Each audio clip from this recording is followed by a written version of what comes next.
नमस्कार। प्रादेशिक समाचार के साथ मैं मनोज कुमार शर्मा। सरकार ने आज कहा है कि पूरे देश में पेट्रोल, डीजल, एलपीजी और पीएनजी की सप्लाई सामान्य बनी हुई है। नई दिल्ली में पश्चिम एशिया के हालिया घटनाक्रमों पर हुई अंतर मंत्रालय ब्रीफिंग को संबोधित करते हुए पेट्रोलियम और प्राकृतिक गैस मंत्रालय की संयुक्त सचिव सुजाता शर्मा ने कहा है कि किसी भी एलपीजी डिस्ट्रीब्यूशन शिप पर स्टॉक खत्म होने की कोई रिपोर्ट नहीं मिली है। उन्होंने बताया कि सभी पेट्रोल पंप सामान्य रूप से काम कर रहे हैं और वहां पेट्रोल तथा डीजल की पर्याप्त उपलब्धता है और किसी भी तरह की कमी की कोई रिपोर्ट नहीं मिली है।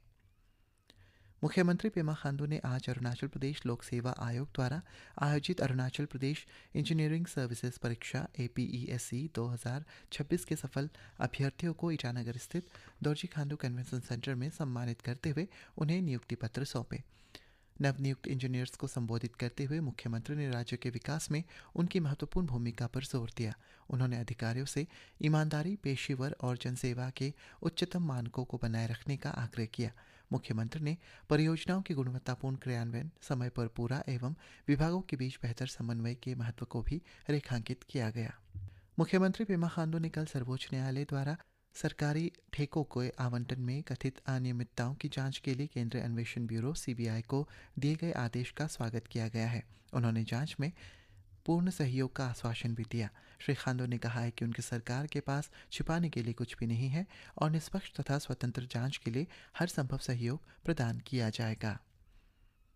अरुणाचल प्रदेश में motor spirit MS, high speed diesel HSD और तरलीकृत पेट्रोलियम गैस LPG की उपलब्धता और आपूर्ति की स्थिति की समीक्षा के लिए राज्य स्तरीय बैठक राजधानी ईटानगर में आयोजित की गई, जिसमें खाद्य एवं नागरिक आपूर्ति मंत्री कैप्रियल देवांगसू ने समान वितरण पर जोर देते हुए सभी संबंधित पक्षों को स्थानीय स्तर पर उत्पन्न होने वाली आपूर्ति समस्याओं के समाधान के लिए आपसी समन्वय बनाए रखने के निर्देश दिए गए।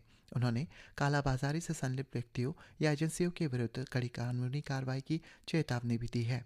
मुख्य सचिव मनीष कुमार गुप्ता ने LPG, MS और HSD की उपलब्धता बनाए रखने तथा किसी भी व्यवधान का शीघ्र समाधान सुनिश्चित करने के लिए सरकार की प्रतिबद्धता को दोहराया है। शिक्षा राज्य मंत्री पासांग दोरजी सोना ने रविवार को लोअर सियांग जिले के गेंसी ब्लॉक में प्रधानमंत्री ग्राम सड़क योजना PMGSY के अंतर्गत विभिन्न आधारभूत संरचना परियोजनाओं का उद्घाटन किया। इनमें गारू गेंसी मार्ग, गारू आबो, बोमता आबो, अनेको और चेमे नदियों पर RCC पुल, गेंसी लितमोरी मार्ग, नीना आबो नदी पर पुल तथा दितेन से सिबेरित मार्ग, चौपो नदी पर पुल शामिल है। इसके बाद उन्होंने गेंसी स्थित राजकीय उच्चतम माध्यमिक विद्यालय के स्वर्ण जयंती मॉडल स्कूल भवन का भी उद्घाटन किया। विंटनर ओतरतांग ने हाल ही में नई दिल्ली में सुंदर नर्सरी में आयोजित भारत ट्राइब्स फेस्टिवल 2026 में नेचुरल्स श्रेणी में अपनी पारंपरिक बोतलबंद चावल से बनी वाइन पोरो आपोंग के लिए प्रथम पुरस्कार प्राप्त किया है। सुश्री लिपिन अते ने टेक्सास में फोर्ट वर्थ कन्वेंशन सेंटर में आयोजित USA ओपन 2026 कराटे प्रतियोगिता में स्वर्ण और रजत पदक अपने नाम किया। वो पूर्वोत्तर भारत की पहली कराटे एथलीट है जिन्होंने USA ओपन में अपने भाग लेकर पदक हासिल किया है। तिरप जिले में 2 अलग अलग अभियानों में गत 1 से 5 तारीख के दौरान कर्नाटक की 12 सदस्य विशेषज्ञ टीम द्वारा 2 हिंसक रोग हाथियों को पकड़ लिया गया है।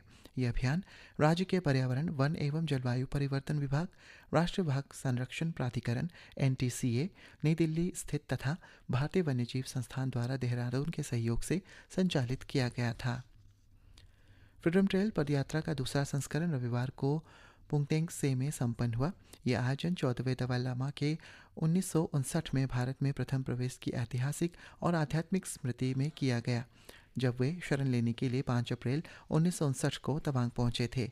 6 दिवसीय ये यात्रा केंजामानी में शुरू हुई थी और इसका नेतृत्व लुंगला विधायक शेरिंग लामू द्वारा किया गया था।